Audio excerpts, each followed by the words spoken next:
देखिए, कैंसर जो है एक ऐसी बीमारी है जो ना हो तो अच्छा है।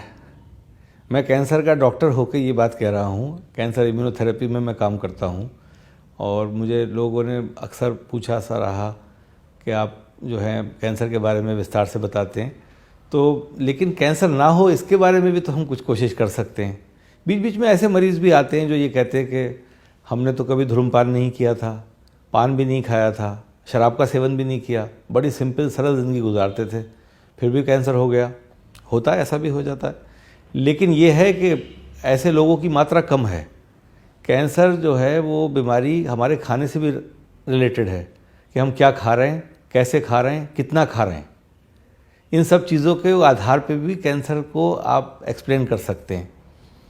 मिसाल के तौर पे यहाँ से शुरू करते हैं कि हमें खाना कितना खाना चाहिए।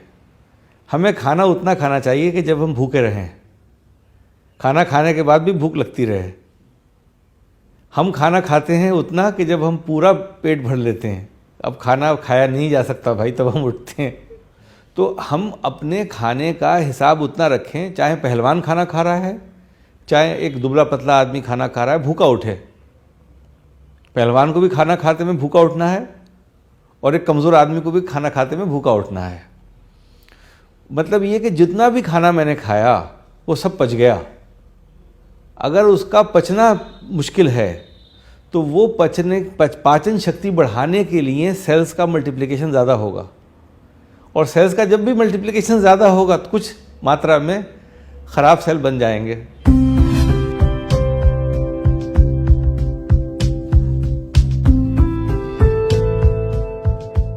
कुछ खाने ऐसे होते हैं जो हम बोलते हैं अंग्रेज़ी में इन्फ्लेमेटरी फूड्स हैं। पल्सेस इन्फ्लेमेटरी फूड्स में आती हैं। पल्सेस से मुराद है दालें, जो हम दाल खाते हैं। आपने कभी भी बाहर जो लोग जाते हैं, आजकल तो सभी लोग बाहर जाते हैं, बाहर जाना कोई, आपने कभी नहीं देखा होगा अंग्रेज़ दाल खाते हैं। दाल खाता हुआ अंग्रेज़ आपको बहुत कम मिला होगा, शायद मिला ही नहीं होगा। चाहे वो अमेरिका में हो, चाहे वो साउथ अमेरिका, नॉर्थ अमेरिका हो, चाहे यूरोप हो, दालों का खाना बहुत नहीं माना जाता है। दाल बेसिकली ये नहीं मतलब है इसका कि दाल जो है वो अमेरिकन जानते नहीं है कि दाल क्या होती है, या वो अंग्रेज़ जानता नहीं है कि दाल क्या होती है। दाल उसे पता है दाल क्या होती है, लेकिन खाता नहीं है वो। क्योंकि दाल जो है वो खाने में पचना मुश्किल होता है। दाल की जो हमारी पाचन शक्ति है उसको बहुत कार्य करना पड़ता है उसको पचाने में। जैसे कि मिसाल के तौर पे बेसन आप खा लें तो बेसन से पेट खराब हो जाता है यूजुअली। हम कहते हैं तेल से हो गया, लेकिन बेसन खुद भी एक भारी खाना है। बाजरा बहुत भारी खाना है। बाजरे की रोटी खाना बहुत मुश्किल है। गेहूँ तकरीबन हम सब खा लेते हैं। इसी हिसाब से अगर गेहूँ की तुलना दाल से करें तो दाल बहुत भारी खाना है। भारी खाना जो देर तक पेट में रहे और पाचन शक्ति को ज़्यादा काम करने पे मजबूर करे, वो इन्फ्लेमेटरी खाना होता है। इन्फ्लेमेटरी मतलब इन्फ्लेमेशन का हिंदी अनुवाद सूजन है, जो सही अनुवाद नहीं है। इन्फ्लेमेशन से मतलब होता है मुस्तकिल जद्दोजहद, उसे बोलते हैं इन्फ्लेमेशन।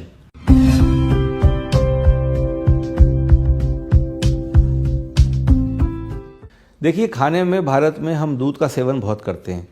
एक बहुत कुछ साल पहले एक चली थी कि हम सेपरेट मिल्क पिएं। सेपरेट मिल्क का मतलब है कि टोन्ड मिल्क जो दिल्ली में जैसे मिलता है और हर बड़े शहर में मिलता है, डबल टोन्ड मिल्क। ये टोन्ड और डबल टोन्ड मिल्क अच्छा नहीं है। इसमें क्या है कि दूध में दो कंपोनेंट होते हैं। एक दूध में क्रीम होती है मिल्क में, और एक उसके अंदर लैक्टोज होता है। दूध से हमें एक तो फुल क्रीम मिल्क लेना चाहिए। आज की जो रिसर्च है वो ये कहती है कि कोलेस्ट्रॉल हमारे लिए बहुत अच्छा होता है। कोलेस्ट्रॉल अच्छा होना ही चाहिए। कोलेस्ट्रॉल से मुराद होती है चिकनापन। कोलेस्ट्रॉल जो है वो चिकनाहट प्रोड्यूस करता है शरीर के अंदर। आपकी त्वचा जो है चमकती है जब कोलेस्ट्रॉल अच्छी होती है। मोटे लोगों की त्वचा देखा है ना, चमकती है।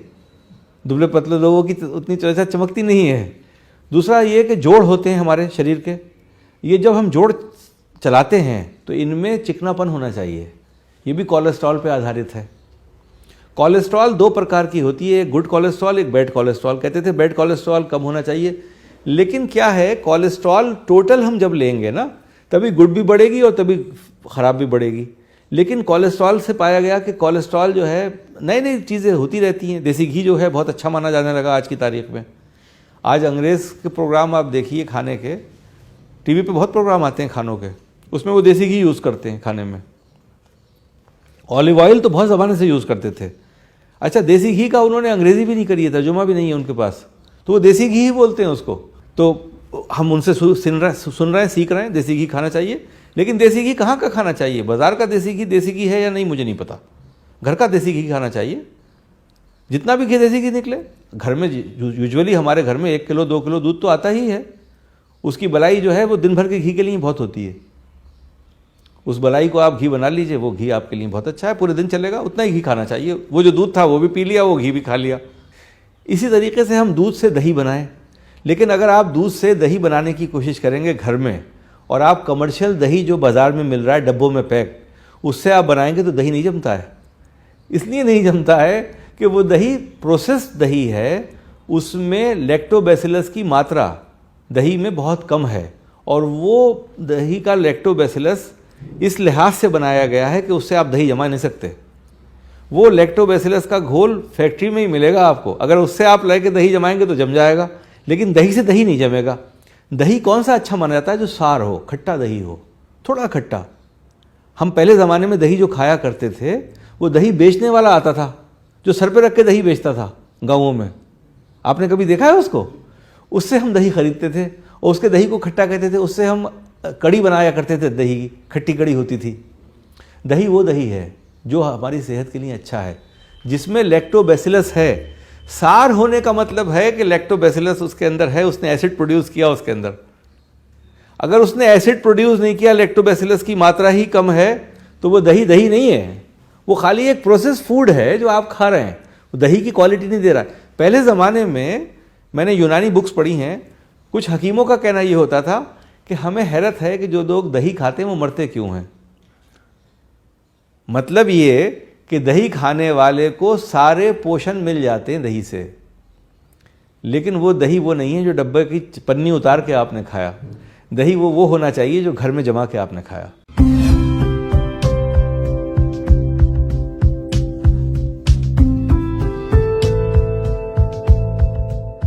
सबसे बुरा खाना क्या है ये सुन लीजिए, शक्कर।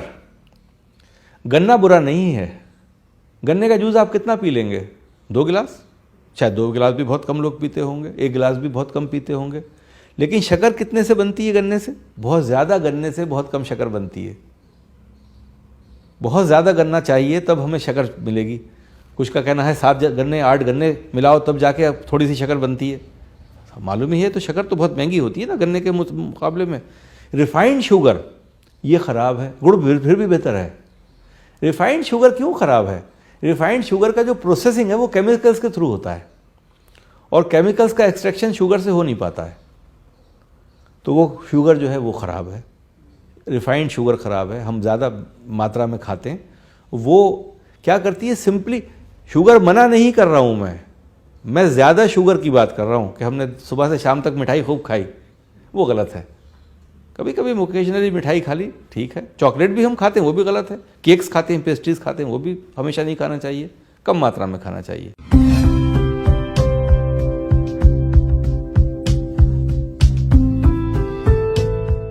प्रोसेस फूड की बात करूं मैं, प्रोसेस फूड हम खाते हैं। आपने सुना होगा प्रोसेस फूड, बहुत कॉमनली हम कहते हैं भाई प्रोसेस फूड नहीं खाना चाहिए। आपको समझते होंगे प्रोसेस फूड शायद बर्गर होता है, आपकी समझ में आएगा। शायद चाइनीज़ फूड होता है, वो उसको हम सोचते हैं वो प्रोसेस फूड है, और शायद हम ना ये सब प्रोसेस फूड नहीं है। जो पैदा हुआ बच्चे को हम खिला रहे हैं वो प्रोसेस फूड है। सबसे ज़्यादा हम अपने नियोनेट को प्रोसेस फूड खिलाते हैं जब उसकी वीनिंग शुरू करते हैं। पैदा हुए बच्चे को तो हम दूध पिलाते हैं डब्बे का, वो प्रोसेस फूड है। सबसे ज़्यादा प्रोसेस फूड तो हम 2 साल में खा लेते हैं ज़िंदगी के। अपनी ज़िंदगी के 2 साल जो पहले हमारे होते हैं, सबसे ज़्यादा प्रोसेस फूड हम उस वक्त खाते हैं, और हम एडवर्टाइजमेंट देख के खाते हैं, और पड़ोसियों से प्रोत्साहित मोहित होकर खाते हैं कि वो भी खिला रहा है हम भी खिलाएं। उसने डब्बा ये वाला दिया, अरे भाई ये डब्बा कितने का आता है? भाई ये 270 रुपये का आता है, बड़ा अच्छा है, बच्चा बड़े चाव से खाता है। लेकिन वो तो प्रोसेस फूड खा रहा है। हमने 4 महीने पे खीर खिलाई, घर में पका के खीर नहीं खिलाई, हमने पाउडर निकाला, गर्म पानी मिलाया, उसको मिला के खीर खिला दी। वो प्रोसेस फूड तो खिला रहे हैं आप उसको, और क्या खिला रहे हैं? क्योंकि कमर्शियल स्केल पे बनाया गया है, आपको उसके इंग्रेडिएंट्स का पता ही कब है कि कहाँ कहाँ से लिए गए, उसमें क्या क्या चीज़ें हैं आपको क्या पता है?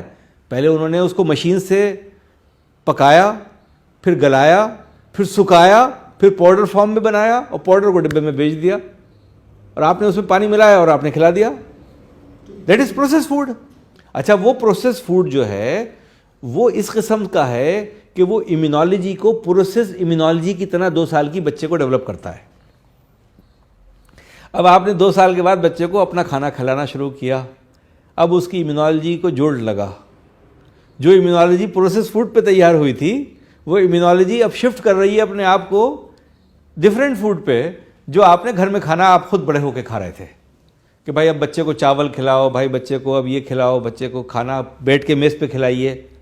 तो आपने उसको खाने को इंट्रोड्यूस अब पहली मर्तबा उसके लिए किया, लेकिन 2 साल तक आपने जो बच्चे को खाना खिलाया उसकी पूरी इम्यून सिस्टम उस खाने पे निर्भर था। डब्बे का दूध सबसे ज़्यादा बच्चों में एलर्जीज करता है। मैं आपको बताता चलूँ, जिन बच्चों को एलर्जीज़ हैं, अगर आप प्रोसेस्ड मिल्क रोक दें तो एलर्जीज ख़त्म हो जाती हैं। बच्चे को एलर्जीज कैसे होती है? पैरों में खुजली हो रही है, लाल चकत्ते पड़ गए, बच्चा जो है उसके अक्सर स्किन की प्रॉब्लम्स बहुत हो रही हैं। वो पाया गया कि वो मिल्क चेंज कर दो, मिल्क उससे प्रॉब्लम्स ख़त्म हो जाती हैं। तो अब मेडिकल कॉन्फ्रेंसेस जो बच्चों की, जो पीडियाट्रिक्स की कॉन्फ्रेंसेस होती हैं, वो प्रोसेस्ड मिल्क और प्रोसेस्ड खाने के स्पॉन्सर से नहीं फाइनेंस होती हैं। अब दुनिया का एक नॉर्म हो गया कि हम उनको प्रमोट नहीं करेंगे, चाहे वो कितनी भी बड़ी कंपनी हो। अगर वो मिल्क फूड फार्मूला बना रही है या वो खाने का फार्मूला बना रही है, हम उससे स्पॉन्सरशिप नहीं ले सकते। मतलब वो बैन हो गया है अब दुनिया भर में, लेकिन हम आज भी खिला रहे हैं, हम दे रहे हैं बच्चों को। तो प्रोसेस फूड जो है वो क्यों ना हम मेहनत करें और खाना पका के खिलाएं बच्चे को, खिचड़ी खिलाएं, चावल खिलाएं, वीनिंग करें उसकी, हम खीर खिलाएं, उससे वीनिंग करना चाहिए हमें। तो हमारे इम्यूनोलॉजी जो है, ये पाया गया कि इस ग्रुप में जो प्रोसेस फूड लेता है उसका फ्यूचर बहुत अच्छा नहीं होता है। वो 50 साल की उम्र में भी अगर बहुत सी प्रॉब्लम्स आएंगी तो वो उसका एक पर्टिकुलर पीरियड जो पहला 2 साल का गुजरा था वो मायने रखता है उसकी ज़िंदगी के लिए।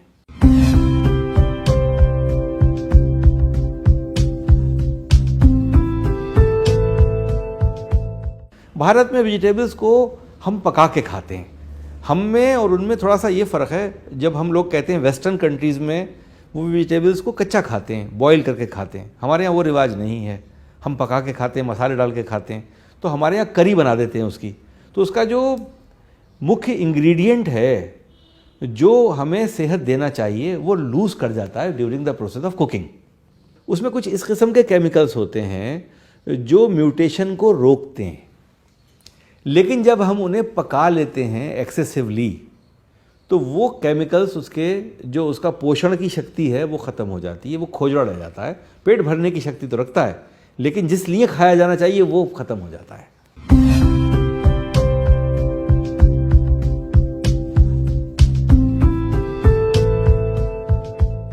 अच्छा, मीट में 2-3 तरह की वैरायटीज़ होती हैं। एक तो सी फूड होता है जिसमें फ़िश हम प्राइमरी भारत में खाते हैं, मछली खाते हैं। मछली बहुत अच्छा खाना माना जाता है मीट में। मछली खाने वाले लोगों के लिए ये कहा जाता है कि वो बहुत ही अच्छा पोषण देती है, और क्योंकि बहुत लाइट होती है और फिलिंग होती है, तो जो आपका स्टमक से संदेश ब्रेन में जाता है वो मछली खा के बहुत जल्दी चला जाता है। तो आप बहुत कम मात्रा में मछली खाते हैं। आपने किसी को नहीं देखा होगा कि मुर्गे के बराबर मछली खा ले। मछली के 2 पीस खाया आपने का पेट भर गया, 3 पीस खाया आपने का पेट भर गया, क्योंकि संदेश भी जल्दी पहुंच गया ब्रेन को कि भाई खाना खा चुके हम। हमारा पूरा बॉडी जो है केमिकल से रिएक्शन से होती है ना। जैसे कि हमने किसी को छुआ तो महसूस हुआ कि ठंडा है, किसी को छुआ तो महसूस हुआ गर्म है। तो ऐसे ही हमारे पेट भी छूता है खाने को, तो उसको मालूम होता है कि भाई खाना खा लिया मैंने, एनफ। तो मछली का खाना अच्छा है। अब हम अक्सर ये कहते हैं कि रेड मीट और वाइट मीट में तुलना करते हैं कि वाइट मीट अच्छा है, रेड मीट ख़राब है। ऐसा नहीं है। वाइट मीट की मात्रा ज़्यादा चाहिए खाने के लिए बमुकाबले रेड मीट के। अगर हम रेड मीट कम खा रहे हैं तो हमें 3 गुना वाइट मीट खाना है उसके एनर्जी के लिए। एनर्जी रेड मीट ज़्यादा देता है, वाइट मीट कम देता है। रेड मीट और वाइट मीट में सिर्फ इतना सा अंतर है। अच्छा, चूंकि कोलेस्ट्रॉल रेड मीट में ज़्यादा होती है, अब मान लिया गया कि कोलेस्ट्रॉल तो अच्छी है सेहत के लिए, अब तो साइंटिस्ट ने कह दिया कोलेस्ट्रॉल तो बहुत अच्छा है भाई, हम लोग तैयार हो गए कि भाई बहुत अच्छा है। पहले से मालूम था कि बहुत अच्छा है, हम पहले से ही खाया करते थे चीज़ें अच्छी। तो हमारा जो खाना है वो रेड मीट भी बुरा नहीं है। रेड मीट तो बहुत लोग खाते हैं। तो रेड मीट से मुराद है कि 4 पैरों पे चलने वाले जानवर के गोश्त को रेड मीट कहते हैं, 2 पैरों वाले चलने वाले को वाइट मीट कहते हैं। जितनी बर्ड्स हैं उनका मीट वाइट है, चिकन समेत। फिश भी वाइट मीट में कैटेगराइज होता है, लेकिन फिश रेड मीट भी होता है। अगर आपने सैल्मन फिश देखी हो तो वो रेड होती है, उसको रेड मीट की तुलना में रखते हैं, है वो फिश लेकिन रेड मीट है, वो भी बहुत अच्छा पाया जाता है।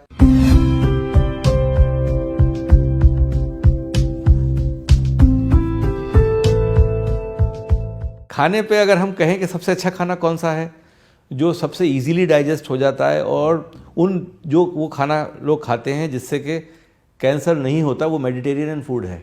उनका सेवन क्या है, वो गोश्त खाते हैं, मीट खाते हैं, लेकिन वेल कुक्ड मीट खाते हैं और मीट को बहुत ज़्यादा मसालों से नहीं पकाते हैं। तो अगर हम मसालों से पकाते हैं तो मीट में शक्ति कम हो जाती है और ज़्यादा खाना पड़ता है। अगर आप मसाला बगैर मीट खाते हैं तो कम मीट यूज़ होता है और पेट जल्दी भर जाता है। वो सलाद बहुत ज़्यादा खाते हैं, सलाद का सेवन सबसे ज़्यादा, वेजिटेबल्स का सेवन मेडिटेरियन फूड में होता है। वो ग्रीन लीफी वेजिटेबल्स बहुत ज़्यादा खाते हैं, कैबेज है, बंद गोभी है हमारी जिसको बोलते हैं, उसके पत्ते हैं, या सलाद के पत्ते हैं, वो लोग बहुत खाते हैं। वो खाना बड़ा हेल्दी माना जाता है। उससे हम जो है वो इन्फ्लेमेटरी फूड नहीं है। वो खाना हम जब खाएंगे तो पेट भर देगा, पेट जल्दी भरेगा, क्योंकि उसका रफेज बहुत होता है उसके अंदर। तो वो रफेज से हमारा सेटिस्फेक्शन हो जाता है। सेटाइटी सेंटर होता है जो स्टमक से आदेश देता है ब्रेन को कि भाई खाना रोक दो। ये खाना अगर हम दाल खाएंगे तो जब तक पूरी दाल पैक नहीं हो जाएगी पेट के अंदर, तब तक वो संदेश नहीं पहुंचेगा ब्रेन को। तो इसलिए हमें भूख लगती रहेगी। अगर हम पत्तों से शुरुआत करेंगे खाने की, वेजिटेबल्स से शुरुआत करेंगे खाने की, तो खाना हम कम खाएंगे, संदेश पहले पहुंच जाएगा ब्रेन को कि खाना बंद कर दो। तो आपने देखा होगा अक्सर लोग खाली ऑर्डर सैलेड का करते हैं, आजकल सैलेड खाते हैं। Salad is a very good food, उसमें सोयाबीन ठीक है। अच्छा, जो दालें हैं, दालों के खाने का तरीका भी अंग्रेज़ों ने ईजाद किया। स्प्राउट्स खाते हैं वो, जो कच्ची होती है लेकिन जिसमें पत्ता निकलने लगता है पानी से, पानी में डाल दिया, वो उगने लगी, उसमें उगाव आ गया। वो पकी नहीं, कच्ची है वो, लेकिन वो कम मात्रा में खाते हैं हम बहुत, क्योंकि टेस्टी नहीं होती है, न्यूट्रिशनल एस्पेक्ट सारे पूरे कर देती है। बी कॉम्प्लेक्स जो होता है हमारा सबसे बड़ा एंजाइम है, जो हमारे खाने के लिए बहुत ही ज़रूरी है। हमारे शरीर में immunology, immune system B complex पे बहुत आधारित है, और बी कॉम्प्लेक्स काय में होता है, स्प्राउट्स में होता है। सबसे अच्छा जो हमारा विटामिन का सोर्स है, जो दाल उगने लगे, जिसमें एक शाख निकल आए छोटी सी, वो लाजवाब खाना है।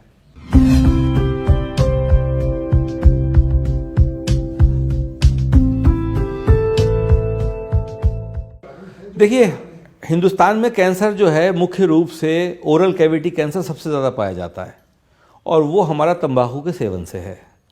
उसका डायरेक्ट रिलेशनशिप गुटखा खाने से है। और ये कैंसर भी यूजुअली हमारे रूरल एरियाज़ में ज़्यादा होता है, तो वो ओरल कैविटी कैंसर बहुत ज़्यादा है हमारे यहाँ। ब्रेस्ट कैंसर बहुत ज़्यादा है।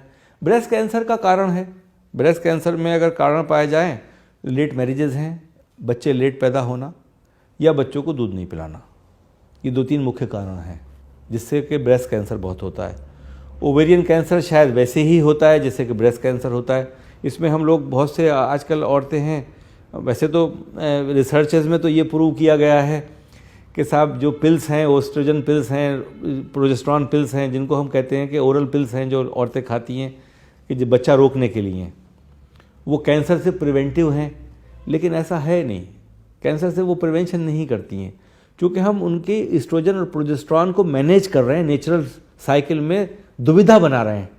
जब नेचुरल साइकिल में दुविधा बनाएंगे तो नेचुरल साइकिल में दुविधा बनाने से कारण म्यूटेशन होगा। म्यूटेशन को आप रोक नहीं सकते। अगर किसी चीज़ को आप रोक रहे हैं means you are trying to generate new type of cells, आप नए आकार के सेल्स बनाने की कोशिश कर रहे हैं, वही म्यूटेशन है। तो अब स्वाद का मामला आता है, स्वाद कैसे लें? तो अचार से लेते हैं, पिकल्स से लेते हैं, अचार बहुत खाते हैं। अचार क्या होता है, आम का अचार आपने देखा होगा, कहते हैं बहुत अच्छा अचार हो गया, गल गया पूरी तरह, बिल्कुल चुटकी से छुओ तो टूट रहा है। और वो अचार कैसे बनता है? पका के नहीं बनता है, गला के बनता है, केमिकल से, सनलाइट से बनता है, सूरज की किरणों से बनाते हैं। तो वो डिके होता है हल्के हल्के। डिके का मतलब ये है, डिके को अगर मैं कहूँ हिंदी में अनुवाद उसका सड़ा हुआ, तो सड़ा हुआ तो नहीं बोलूँगा, लेकिन डिके ही बोलूँगा कि वो डिके हो रहा है। वो खाना हमने उसको हल्के हल्के गलाया केमिकल्स के द्वारा। जो ये खाना हमने गलाया केमिकल्स के द्वारा, इसमें एफ्लोटॉक्सिन्स बनते हैं, टॉक्सिन्स रिलीज करता है। ये टेस्ट तो डेवलप कर देता है, लेकिन हमारी टॉक्सिन्स की मात्रा बढ़ जाती है खाने की, हम टॉक्सिन ज़्यादा खाते हैं। अच्छा, ये लिबरेट होते हैं टॉक्सिन्स, एफ्लोटॉक्सिन्स लिवर को डैमेज करते हैं, गॉल ब्लैडर को डैमेज करते हैं।